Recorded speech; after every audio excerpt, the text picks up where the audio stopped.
Hi, I'm going to show you what I did for my homeroom because of the news that we are not to use our workrooms anymore. So before I show you what I did, I first want to show you my workroom because my workroom is where I started and my workroom is where I had pretty much everything. So I'm going to open up my workroom and show you exactly what it looked like.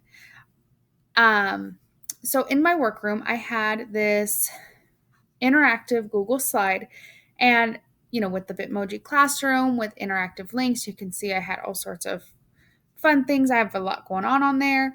Um, there were even things like these books and these cubes linked to different slides within this slideshow. Down below, I have links to a courses page. I have a link to a schedule page. I have links to a specials page and a link to an about me page. On the courses page, I have all of my courses, all 8 courses that Infinite Campus had automatically enrolled onto my onto my dashboard. So those are all listed. On my schedules page, I have obviously my schedule along with my special schedule. My specials has links to each specialist's Canvas page, which I had them send me the URL for their Canvas course. And since students will be enrolled in their course, I don't need to be able to see that, but students will be in there. If they're enrolled, they'll be able to click on that specialist button and see that specialist course. And then an about me page. And that just takes them to a page that gives them information, my contact information, all sorts of stuff like that. So I'm going to start off with showing you how I incorporated this workroom into those 8 courses that Infinite Campus had rolled out onto my dashboard. So first off, I needed to unpublish my workroom. So make sure if you did publish your workroom that you unpublish it. You don't want to have that published. You don't want to accidentally have students go into it.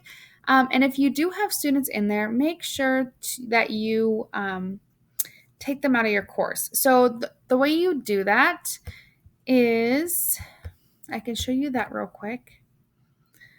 I don't even know if I have anybody in my workroom anymore. I might have some team members. I do.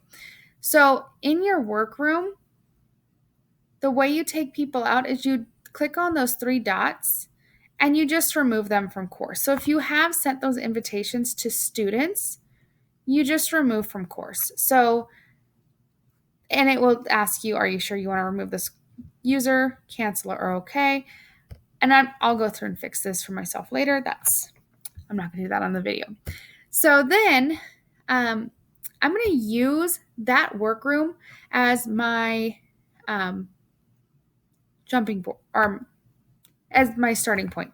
So I can go into any of my courses here, and I'm just going to choose reading, for example, because reading is a core subject. So I'm going to go into my reading room or reading course.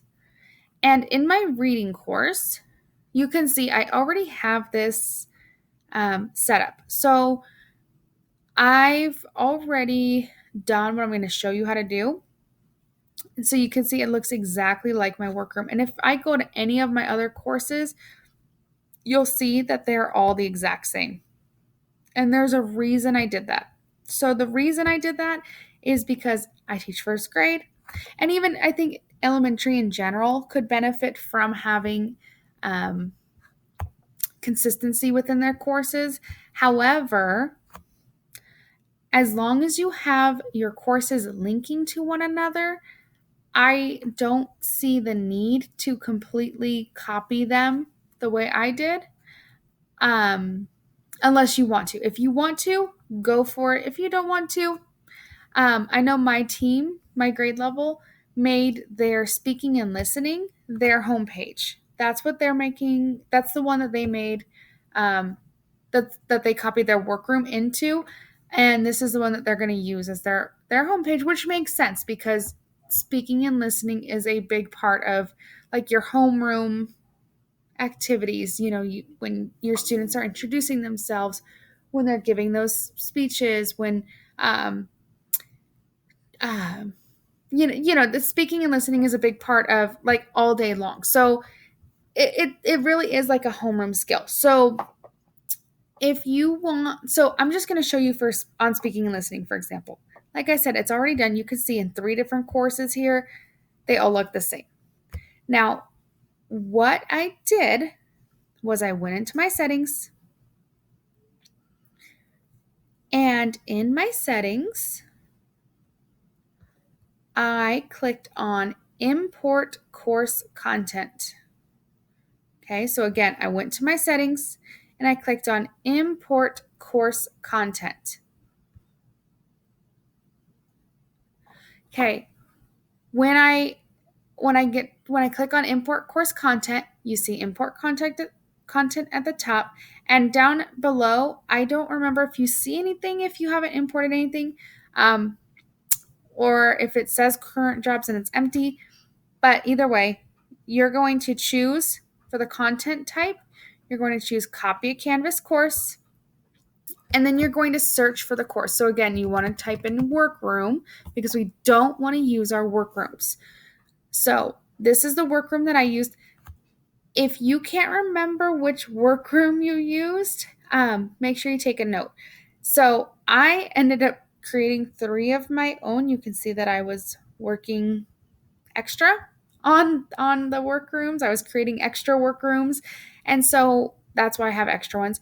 You probably only have the one.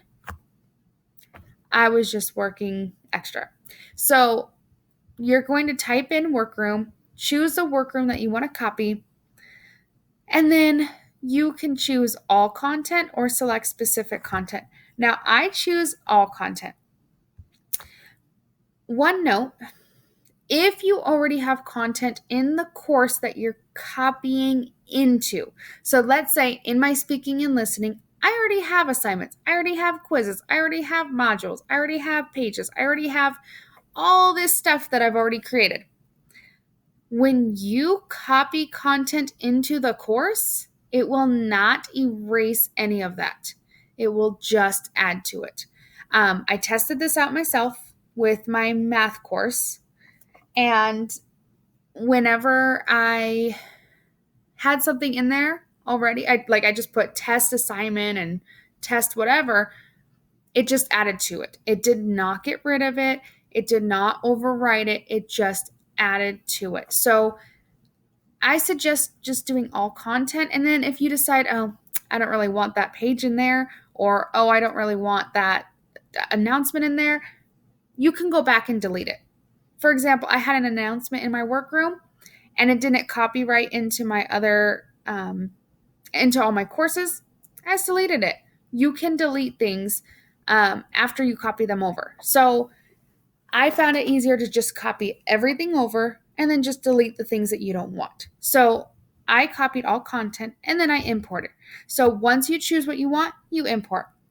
I'm not going to click import again because I don't want to accidentally duplicate everything. I don't know if it will or not. I don't want to try. So you can see down below, I already completed it. So now, if we go back, I want to show you. So I said that all of them were the same. Now, the only exception is I did add to each course their own little homepage. And the way that works is if I'm on the courses, you can see I have the language, reading, and every single course has this page in it when you click on the courses button. So if I click on reading, it will take me to reading. If I click on writing, it will take me to writing. Now, right now, I'm in speaking and listening. But if I click on speaking and listening, it's not going to take me to the home. I don't want to start all over again.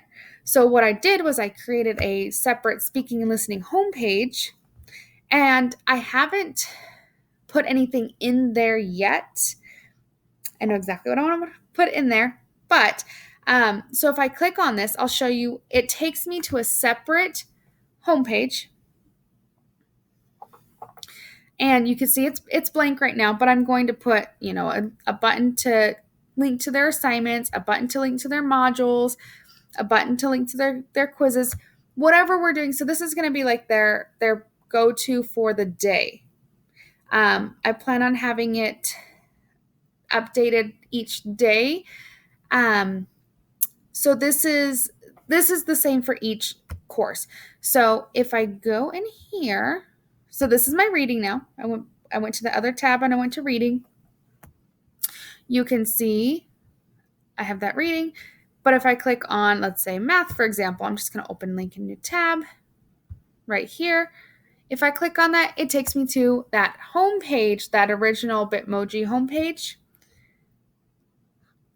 So that's the way I have mine all linked together. So I don't really have a home page per se, or a homeroom. I've made all of mine intertwine enough that students could really click on any course that had my Bitmoji on it, and they would be able to navigate around. So I plan on teaching them through the Google Meets and screencasting and presenting my screen, which the differences between all 8 of them.